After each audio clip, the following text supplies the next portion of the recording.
स्वागत है दोस्तों। आज हम पढ़ने वाले हैं कोऑर्डिनेट कंपाउंड क्लास 12th का वार्नर थ्योरी, उसके एप्लीकेशन क्या क्या है और उसके ड्रॉबैक्स क्या क्या है। मैं यहाँ पर टॉपिक्स लिखा हूँ। इस तीनों टॉपिक को हम आज इस वीडियो में कवर करने वाले हैं। Warner theory, application of Warner theory और ड्रॉबैक्स। तो सबसे पहला टॉपिक क्या है, वो है वार्नर थ्योरी। मैं यहाँ पर कुछ पॉइंट्स लिखा हूँ, मैं आपको पढ़ के समझा दूंगा। Alfred Warner, a Swiss chemist, was the first person to formulate his idea about the structure of coordinate compound। मतलब ऑल्फ्रेड वार्नर उन्होंने पहला आदमी थे जिन्होंने कोऑर्डिनेट कंपाउंड का स्ट्रक्चर के बारे में आइडिया दिए थे। उसके बाद क्या है, Warner propose the concept of primary valency and secondary valency for metal ion. Metal ion के लिए वार्नर ने क्या प्रपोज किया, एक कॉन्सेप्ट प्रपोज किया। उन्होंने क्या, प्राइमरी वैलेंसी और सेकेंडरी वैलेंसी का कॉन्सेप्ट प्रपोज किया। यहाँ पर मैं प्राइमरी बैलेंसी और सेकेंडरी बैलेंसी लिखा हूं, तो सबसे पहले पढ़ेंगे प्राइमरी बैलेंसी। प्राइमरी बैलेंसी क्या होता है, it indicate oxidation state number of a metal. किसी भी मेटल का ऑक्सीडेशन स्टेट को इंडिकेट करता है क्या, प्राइमरी बैलेंसी। यहाँ पर सबसे पहला जो एग्जाम्पल है क्या है, वो है AgNO3। यहाँ पर जो बैलेंसी ऑफ NO3 क्या है, बैलेंसी ऑफ NO3 है वो -1 है। So primary valency of Ag क्या होगा, वो +1 होगा, क्योंकि ये मेटल है। Ag जो है वो मेटल है, यहाँ पर बताया गया है ना, it indicate oxidation state of a metal. Metal यहाँ पर मेटल कौन है, वो है Ag मेटल है, Ag मेटल है। तो यहाँ पर जो प्राइमरी बैलेंसी ऑफ Ag कितना होगा, वो +1 होगा। यहाँ पर दूसरा एग्जाम्पल देख सकते हैं। दूसरा एग्जाम्पल क्या है, COCl3। यहाँ पर मेटल कौन है, CO। तो CO का हम ऑक्सीडेशन स्टेट देखेंगे। हियर जो valency of Cl3 is equal to कितना होगा, वो -3 होगा, क्योंकि यहाँ पर 3 क्लोरीन है और वो जो अनाइन है। So primary valency of CO कितना होगा, +3 होगा, क्योंकि अब CO है, CO ही जो मेटल है। तो अल्टीमेटली हम क्या क्या समझे, the primary valency are normally ionisable and satisfied by negative ion. क्या होता है कि जो प्राइमरी बैलेंसी है वो नॉर्मली आयनाइजेबल होता है। आयनाइजेबल मतलब क्या होता है, मतलब डिसोसिएट होता है। जैसे कि अगर NaCl अगर वाटर में जाएंगे तो वो कैसे कैसे होंगे, वो Na + Cl- वो अलग अलग होंगे। दूसरा पॉइंट क्या है, primary valency can be variable. जो प्राइमरी बैलेंसी है वो वेरिएबल हो सकते हैं। यहाँ पर मैं एग्जाम्पल लिखा हूँ, FeCl2 और FeCl3। यहाँ पर Fe जो है वो मेटल है, वो मेटल उसका ऑक्सीडेशन स्टेट क्या है, वो +2 है। लेकिन नीचे जो Fe है उसका ऑक्सीडेशन +3 है। तो आप देख सकते हैं इनका जो ऑक्सीडेशन स्टेट है वो वेरिएबल है। तो यहाँ पर वही बताया गया है। उसके बाद क्या है, उसके बाद primary balance is non directional. यहाँ पर मैं नॉन डायरेक्शनल को अंडरलाइन किया हूँ। इसका मतलब क्या होता है, इसका मतलब होता है जो अट्रैक्शन बिटवीन कैटायन और anion is equal from all the direction. ऐसे नहीं कि पर्टिकुलर डायरेक्शन में आएंगे, वो नहीं होता है। मतलब जो कैटायन और आनायन जो मिक्स होंगे वो किसी भी डायरेक्शन में आ सकते हैं। अगला पॉइंट क्या है, अगला पॉइंट है compound form by primary valency are organic salt. यहाँ पर ऑर्गेनिक सॉल्ट अगर किसी को पता नहीं तो मैं समझाना चाहूँगा। कंपाउंड जो मतलब प्राइमरी बैलेंस से जो कंपाउंड फॉर्म होते हैं वो क्या होते हैं, वो ऑर्गेनिक सॉल्ट होते हैं। जैसे कि AgNO3, COCl3, NaCl3, NaCl और KNO3, MgSO4। मतलब इनऑर्गेनिक सॉल्ट मतलब क्या होता है कि इनऑर्गेनिक सॉल्ट मतलब वो कार्बन बेस्ड नहीं होते हैं। अगर ऑर्गेनिक सॉल्ट क्या होता है, ऑर्गेनिक सॉल्ट जैसे कि CH3CONa और C6H5COOK। यहाँ पर देख सकते हैं कार्बन है यहाँ पर। सो इसलिए मैं ब्रैकेट में लिखा हूँ कार्बन बेस्ड। और इनऑर्गेनिक मतलब क्या होता है, वो कार्बन बेस्ड नहीं होता है। आप पढ़ते हैं ना, ऑर्गेनिक इनऑर्गेनिक पढ़ते हैं हम। यहाँ पर इनऑर्गेनिक सॉल्ट मतलब जहाँ पर कार्बन बेस्ड नहीं होता है। आप देख सकते हैं यहाँ पर कहीं भी आप देखोगे तो कार्बन कहीं पर भी नहीं है। और अगला पॉइंट क्या है, primary valency bonded atom are shown as dotted line. जो प्राइमरी बैलेंसी है उनको जो बॉन्ड है उनको क्या कैसे शो करते हैं, और डॉट लाइन में शो करते हैं, जैसे मैं यहाँ पर क्या हूँ। अब आता है सेकेंडरी बैलेंसी। सेकेंडरी बैलेंसी क्या होता है, it represent coordinate number of a metal atom और आयन। ये जो सेकेंडरी बैलेंस है वो क्या रिप्रेजेंट करता है, कोऑर्डिनेट नंबर रिप्रेजेंट करता है। अगर कोऑर्डिनेट नंबर किसी को पता नहीं तो मैं बताना चाहूँगा। कोऑर्डिनेट नंबर जो है number of ligand directly attach to the central metal atom. मतलब number of ligand central metal atom से डायरेक्टली अटैच होते हैं तो कोऑर्डिनेट नंबर कहा जाता है। उसके बाद क्या है, if secondary balance is satisfied then complex compound can be form. अगर सेकेंडरी बैलेंस सेटिस्फाइड होता है तो वहाँ पर क्या फॉर्म होता है, कॉम्प्लेक्स कंपाउंड फॉर्म होता है। जैसे कि कॉम्प्लेक्स कंपाउंड क्या होता है, मैं यहाँ पर अंडरलाइन करके आपको समझा दूंगा। कॉम्प्लेक्स कंपाउंड क्या है, अगर किसी को पता नहीं तो मैं बताना चाहूँगा। The geometric shape of complex compound is decided by secondary balance. यहाँ पर जो ज्योमेट्रिक शेप होता है, जैसे कि ऑक्टाहेड्रल हो गया, टेट्राहेड्रल हो गया, वो कैसे मतलब डिसाइडेड होता है, वो सेकेंडरी बैलेंस से डिसाइड करता है, उसी को कॉम्प्लेक्स कंपाउंड कहते हैं।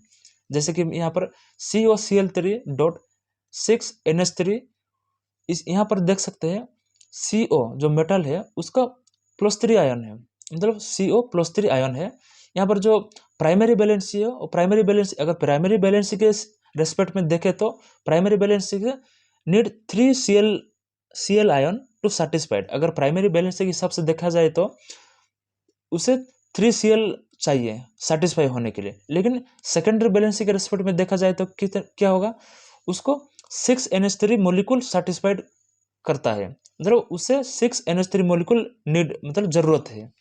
आप इसको कैसे लिख सकते हैं, COCl3.6NH3 को कैसे लिख सकते हैं, इसको हम लिख सकते हैं मतलब CO ब्रैकेट में NH3 और उसको 6 और ये जो है और बाहर में Cl3, अंदर जो होता है उसे कोऑर्डिनेट स्फीयर कहते हैं और बाहर जो होता है वो अनायन होता है।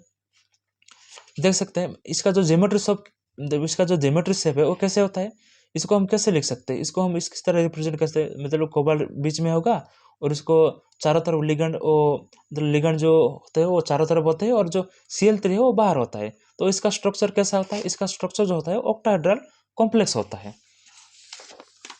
और अगला पॉइंट क्या है, अगला पॉइंट है इट डज नॉट आयनाइज और नॉन आयनाइजेबल।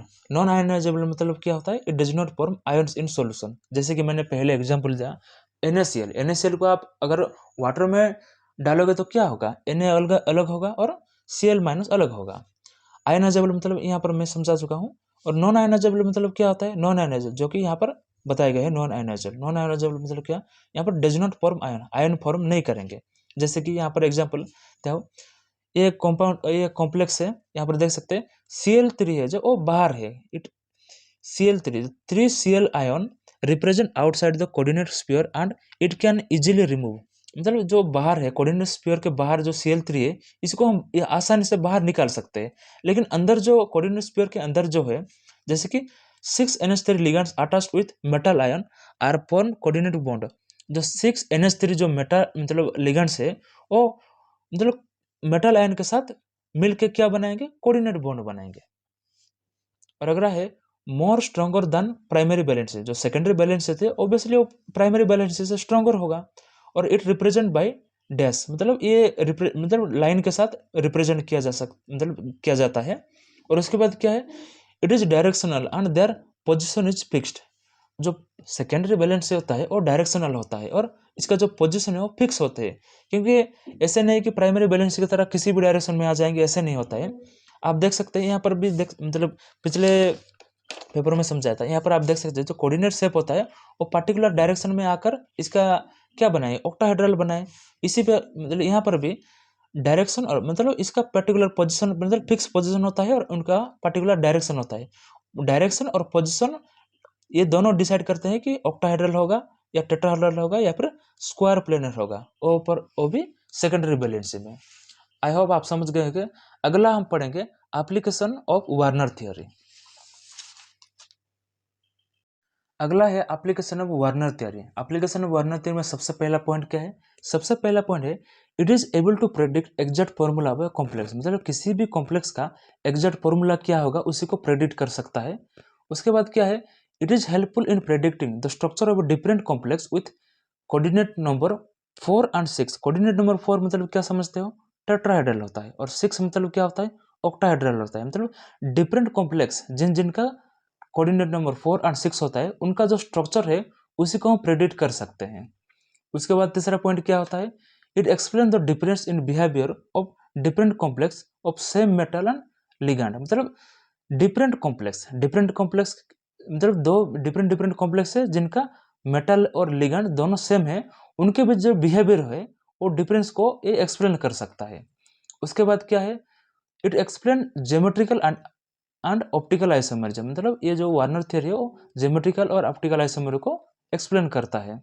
उसके बाद क्या है, it explain isomerism in those inorganic compounds which do not contain carbon as its central metal atom. मतलब जो जो इनऑर्गेनिक कंपाउंड जिनमें carbon as a central metal atom नहीं होता है, उनका आइसोमेरिज्म को ये एक्सप्लेन कर सकता है। उसके बाद क्या है, उसके बाद है ड्रॉबैक्स। ड्रॉबैक्स क्या है, it it does not explain the causes of various properties, like क्या, कलर एंड मैग्नेटिक प्रॉपर्टी।